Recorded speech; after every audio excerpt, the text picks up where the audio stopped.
Bonjour Rémi Féraud, Bonjour. Merci d'être notre invité ce matin. Vous êtes sénateur socialiste de Paris, vous étiez maire du 10e arrondissement de Paris le 13 novembre 2015, arrondissement frappé par les terroristes avec des attaques en terrasse. On va évidemment longuement en parler. Rémi Féraud, d'abord, on a envie de vous demander, 10 ans après ce 13 novembre 2015, quel est votre état d'esprit ce matin? Quel est votre sentiment au moment de fêter, au moment de commémorer ces attentats?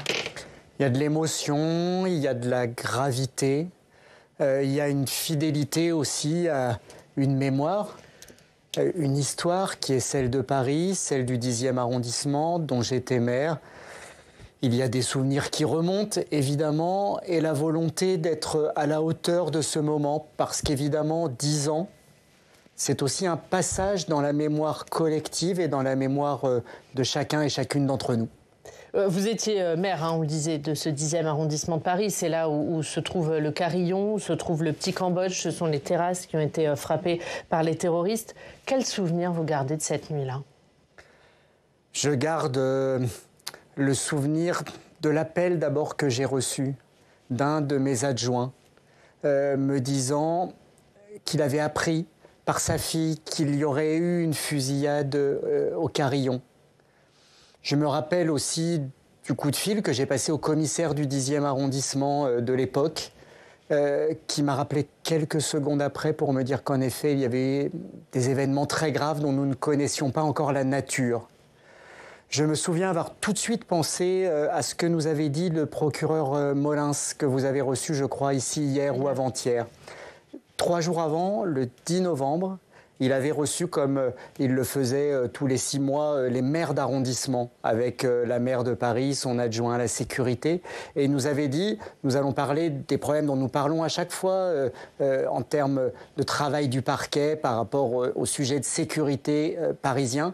Mais je dois vous dire d'abord que nous avons des indications qu'un attentat de masse se prépare. Nous ne savons pas quand, nous ne savons pas comment, nous ne savons pas où, mais probablement à Paris.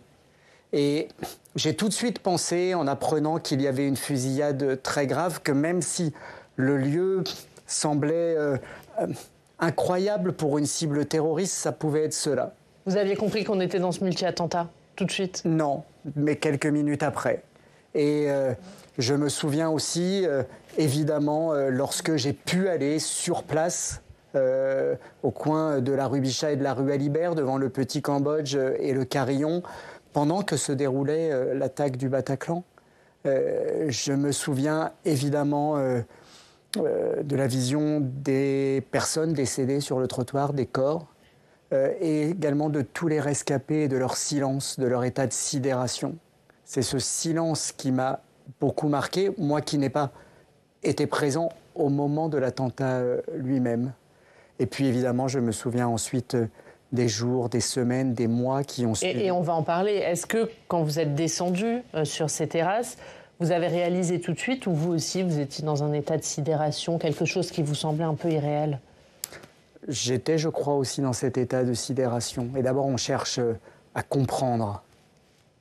Et je dois dire que François Hollande, qui est intervenu assez tard dans la soirée, de manière très solennelle, disant qu'il s'agissait d'un attentat, qu'il était commandité par Daesh, que l'état d'urgence était décrété, en mettant des mots, des explications, c'était déjà une part extrêmement importante. D'ailleurs, je dois le dire, face à cette crise terroriste sans précédent, François Hollande a été un grand président. Et ce sont ces mots qui vont aider à réaliser plus que l'image que vous aviez, puisque vous étiez au cœur de ces attaques sur les terrasses. Ce sont plus les mots de François Hollande que la vision, malheureusement, de ces corps, des survivants. C'est ce qui permettait de faire le lien. C'est un attentat dans l'arrondissement dont j'étais maire, dans la rue où j'habite, rue Bichat. Ils étaient directement liés à une organisation terroriste installée au Moyen-Orient qui avait créé un califat de fait et qui avait décidé d'attaquer la France. Et c'était un acte de guerre. Et de pouvoir évidemment comprendre ce qui se passait, c'est déjà essentiel. Ça n'enlève évidemment pas la douleur. 132 victimes. C'est un attentat comme la France n'en avait jamais connu. Et on va évidemment continuer à en parler. Vous l'avez vu, le 13 novembre fait la une de la quasi-totalité de nos journaux régionaux ce matin. On va en parler justement avec nos partenaires de la presse régionale. On va à Tours. Bonjour Luc Bourriane, merci beaucoup d'être avec nous, directeur de la rédaction de la Nouvelle République. Et ce matin, toutes les éditions de la Nouvelle République évoquent la commémoration de ces attentats du 13 novembre. Qu'est-ce qui retient, vous, votre attention ? Il frappe quand on feuillette toutes les éditions de la Nouvelle République ce matin, c'est l'émotion vive qui continue d'étreindre les Françaises et les Français à l'évocation des attentats du 13 novembre. Alors c'est difficile de choisir parmi les nombreux témoignages que nous publions, tous issus des 5 départements couverts par la Nouvelle République, qui sont évidemment tous à retrouver en ligne. Mais je vais vous parler de 2 pas de côté que nous proposons à nos audiences et à nos lecteurs. D'abord, dans la Vienne, nous sommes allés à la rencontre des équipes départementales du SAMU et grâce à la journaliste de la Nouvelle République, Delphine Blanchard, on se rend compte combien la nuit du 13 novembre a transformé l'approche des services de secours. Et puis ensuite, c'est dans l'Indre. Et bien dans l'Indre, on propose à nos lecteurs les souvenirs de l'auteur Emmanuel Carrère, ses souvenirs du procès de ces attentats, un procès qu'il a suivi, donc il a tiré d'ailleurs un ouvrage et un procès qu'il a marqué pour, je le cite, son humanité formidable. Et c'était en fait une belle réponse à l'horreur du 13 novembre. Et Luc, de ces différents sujets, vous disposez du témoignage du préfet d'Indre-et-Loire qui, cette nuit-là, officie auprès du ministère de l'Intérieur. Qu'est-ce qu'il vous raconte ? Oui, Thomas Campeau était directeur de cabinet adjoint de Bernard Cazeneuve. Ce matin, donc, et c'est à retrouver évidemment sur le site internet, il revit et raconte cette nuit d'horreur du 13 novembre. Il nous transporte, via ses souvenirs, au cœur du pouvoir, au milieu de la cellule interministérielle de crise qui s'est réunie dans les sous-sols de Beauvau au moment où le président François Hollande décide de fermer les frontières, de décréter l'état d'urgence. Ces minutes historiques ont évidemment marqué à vie celui qui est désormais préfet d'Indre-et-Loire. Mais aujourd'hui, c'est plutôt rassurant, il estime que 10 ans plus tard, la France a progressé dans sa lutte contre le terrorisme. Thomas Campeau note que le pays est juridiquement mieux outillé et que la capacité d'action des services s'est améliorée. Le préfet d'Indre-et-Loire est à l'image de tous les récits que nous relatons, tous, qu'ils émanent de victimes, de proches de victimes, de membres de services de secours, de chargés d'une mission officielle comme Thomas Campeau. Tous nous racontent combien cette nuit du 13 novembre les ont marqués et parfois transformés. Alors la question que j'aurais pour vous, sénateurs, c'est très simple et plutôt personnel. C'est en quoi cette nuit vous a-t-elle changé ? Difficile de répondre à cette question. En tout cas, pour moi, ça reste l'événement évidemment le plus marquant, le plus intense de ma vie politique et notamment de mes responsabilités de maire. Quand on est maire d'une commune, d'un arrondissement, on doit être prêt à faire face à des événements extrêmement graves. Mais on n'est jamais complètement prêt. Ça m'a changé par l'intensité de cette nuit-là, mais aussi des mois qui ont suivi. Ça m'a donné certainement la gravité nécessaire aussi pour devenir parlementaire et continuer à porter les combats républicains, la volonté de protéger les Français, tout en préservant l'état de droit et de se poser les bonnes questions chaque fois qu'on légifère sur les questions de lutte contre le terrorisme. La détermination à interpeller le gouvernement chaque fois qu'il y a un risque d'abandonner ou de ne pas être à la hauteur de la solidarité que nous devons aux Kurdes, qui ont été nos alliés dans la guerre contre Daesh et qui, eux, ont pris tous les risques et subi des milliers de morts. C'est ce que j'ai envie de dire. Et puis, ça m'a évidemment lié de manière extrêmement intense à l'arrondissement dont j'étais le maire, où je vis toujours, dont je suis toujours l'élu. C'est l'histoire de Paris, c'est l'histoire du 10e et du 11e arrondissement. J'ai vécu avec le maire du 11e arrondissement, François Vauquelin, avec Anne Hidalgo, des moments extrêmement intenses qui, je crois, nous ont liés de manière très forte pour le reste de nos vies. Merci beaucoup Luc Bourriane, merci d'avoir été avec nous. Les leçons du 13 novembre 2015, c'est à la une ce matin de la Nouvelle République. Merci beaucoup Luc Bourriane. Un mot juste, les commémorations aujourd'hui, elles auront lieu dans le jardin du 13 novembre. Rémi Féraud, c'est un nouveau lieu mémoriel situé à côté de l'hôtel de ville. Il était important d'avoir ce lieu dédié. Oui, et les victimes, les associations de victimes y tenaient. Nous, cette année, nous irons sur chacun des sites des attentats, comme tous les ans.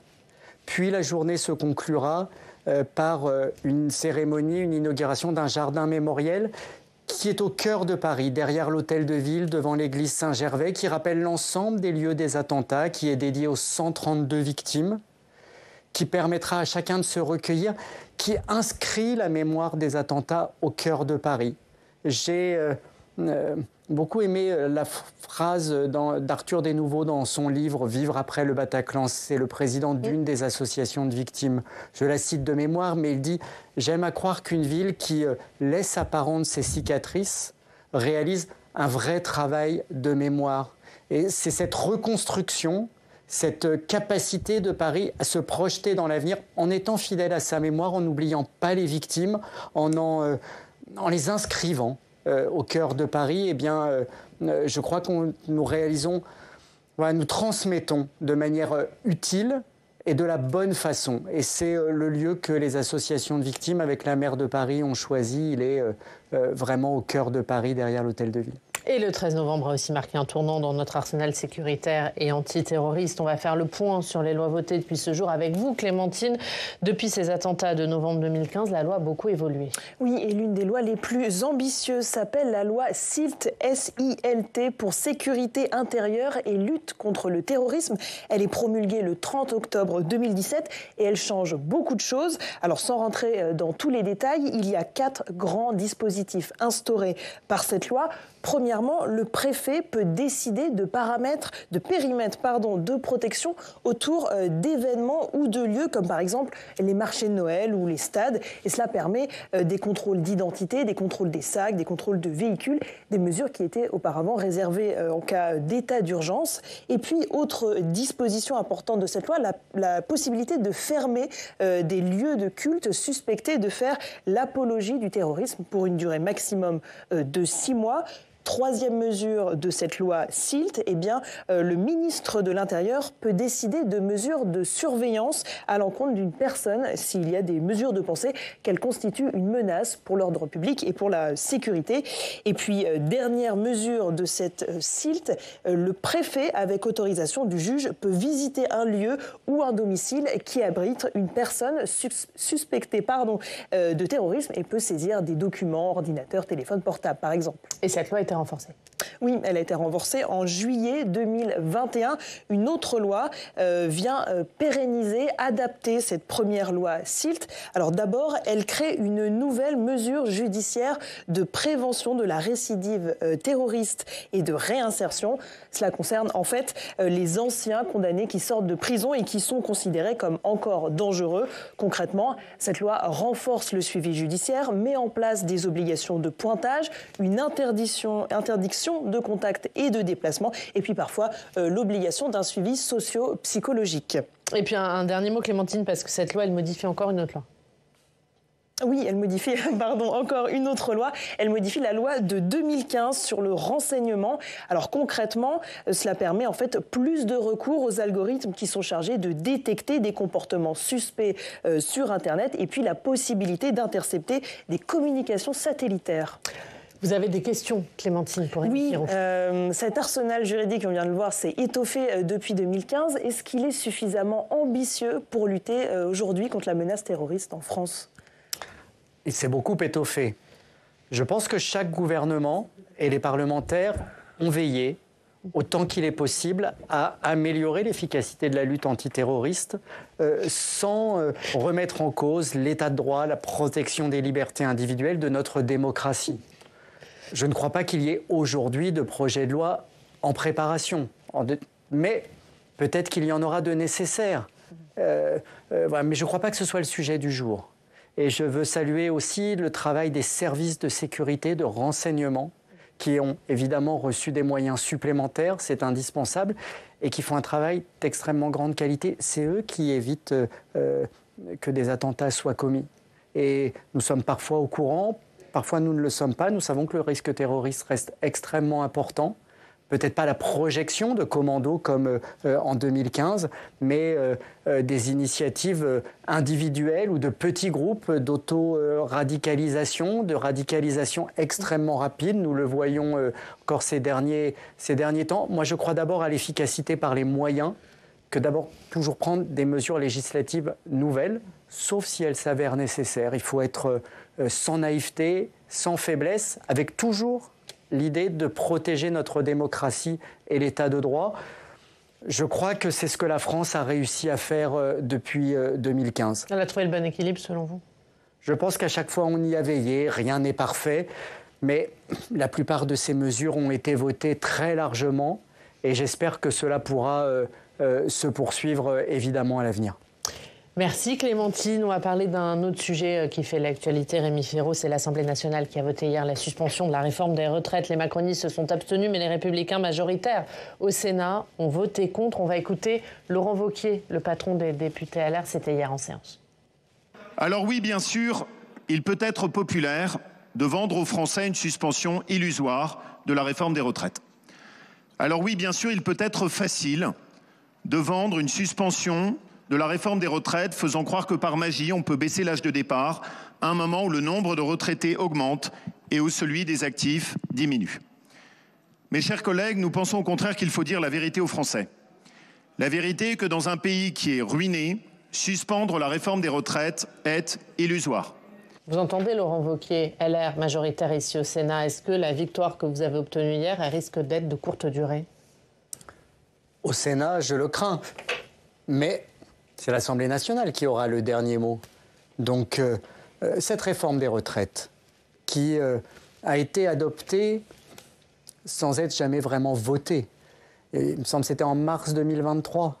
Une motion de censure qui n'a pas été adoptée à 9 voix près. Elle a un souci de légitimité, cette réforme des retraites. Elle n'a jamais été acceptée par les Français. Elle avait suscité un mouvement social d'une intensité exceptionnelle. Donc, que les socialistes, aujourd'hui, aient permis aux Français, finalement, de conquérir ce droit à une retraite, à une réforme des retraites future, qui soit légitime démocratiquement et, je l'espère, plus juste, eh bien, c'est un pas extrêmement important. Ça veut dire que les socialistes voteront le budget de la sécurité sociale? Il n'y a pas eu de vote à l'Assemblée. Il n'y a pas eu de vote, puisque les délais étaient dépassés. Il va être transmis au Sénat. J'espère que la majorité sénatoriale, la droite sénatoriale, aura l'intelligence politique de ne pas tout détricoter. Mais in fine, puisque vous le dites, c'est l'Assemblée qui aura les mots, est-ce que vous souhaitez que les socialistes votent ce budget de la sécurité sociale? D'abord, ce sont les députés socialistes qui en décideront. On verra quel budget de la sécurité sociale, un pas après l'autre. Il n'y a pas que les Républicains hier qui se sont opposés à cette suspension, il y a également les Insoumis. Qu'est-ce que vous pensez du vote de LFI? Qu'il est incompréhensible. Ils réclament l'abrogation de la réforme des retraites. Nous aussi. Mais puisque nous avons conquis une suspension, voter contre cette suspension, c'est aberrant. Je crois que c'est incompréhensible par les Français. Ça doit les alerter sur quelle est la gauche utile et quelle est la gauche de posture, mais qui finalement vote la même chose que Laurent Wauquiez, c'est-à-dire contre la suspension de la réforme des retraites. C'est de la posture de la part d'LFI. Oui, et finalement le même vote que Laurent Wauquiez.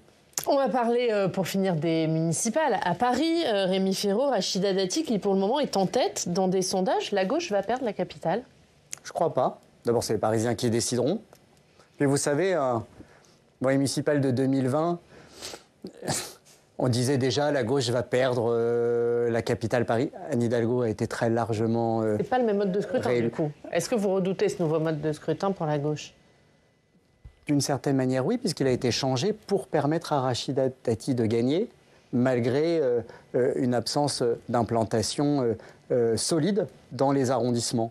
Donc bien sûr, le mode de scrutin, il a été fait pour faciliter une éventuelle victoire de la droite et en réalité de Rachida Dati. D'ailleurs, ici au Sénat, droite et gauche, nous l'avions refusé, cette réforme du mode de scrutin. Mais je crois que, justement, ça justifiera que les Parisiens se mobilisent davantage. Je crois qu'il y a une majorité de Parisiens qui souhaitent que la ville de Paris continue de se transformer, continue de rendre de l'espace aux piétons, continue aussi d'être une ville attentive à la justice sociale, au logement pour tous, au service public, à l'accueil des plus précaires. C'est ça que nous devons défendre, et puis aussi à une certaine conception de la démocratie qu'en aucun cas Rachida Dati ne représente. Est-ce que la gauche doit faire l'union dès le premier tour, selon vous? La gauche. Sans LFI, oui, je le crois. Sans LFI? Parce que David Béliard, vous avez sans doute lu son interview, c'était dimanche dans le journal La Tribune, il appelle à l'union des insoumis aux socialistes. Je ne crois pas aux gauches irréconciliables. S'il n'y a pas une seule candidature de gauche au second tour, nous ne gagnerons pas cette ville. Vous n'êtes pas d'accord? J'apprécie beaucoup David Béliard, mais je pense qu'il se trompe. Et moi, je soutiens Emmanuel Grégoire. Mais comment vous allez faire l'union si vous n'êtes même pas d'accord avec les écologistes qui sont dans votre majorité municipale à l'heure actuelle? Ça nous arrive de ne pas être d'accord. Et là, c'est un désaccord. C'est pas un petit sujet. C'est un désaccord de stratégie. Ça n'est pas un désaccord de projet. Ça n'est pas un petit sujet. J'ai entendu Emmanuel Grégoire dire union de la gauche sans LFI, ni au premier tour, ni au deuxième tour. C'est exactement ce que je disais pendant la primaire socialiste. Et donc, je suis aujourd'hui d'autant plus d'accord avec Emmanuel Grégoire. Mais vous êtes confiant sur un accord Emmanuel Grégoire-David Béliard? Je sais qu'il est possible. Et avec Yann Brossa également. C'est-à-dire, pas qu'une question de personnes, des socialistes, des communistes, des écologistes, de la société civile parisienne, la majorité qui nous a toujours permis de gagner depuis 2001 et qui mène un projet cohérent. Et que les Parisiens ont approuvé majoritairement à 4 élections municipales de suite. Moi, je souhaite que cette histoire se poursuive. J'en prendrai ma part. Mais vous partez séparés au premier tour, ça c'est acté? Avec les socialistes, communistes, écologistes? Non, c'est pas acté. Et j'espère que nous pourrons partir ensemble au premier tour. J'espère, au contraire. Je pense même que c'est, si ce n'est une nécessité, en tout cas, ce sera extrêmement utile pour avoir de la force face à une droite extrêmement revancharde et déterminée. J'ai bien compris ça. Merci Rémi Féraud. Merci beaucoup d'avoir été notre invité pendant cette première demi-heure.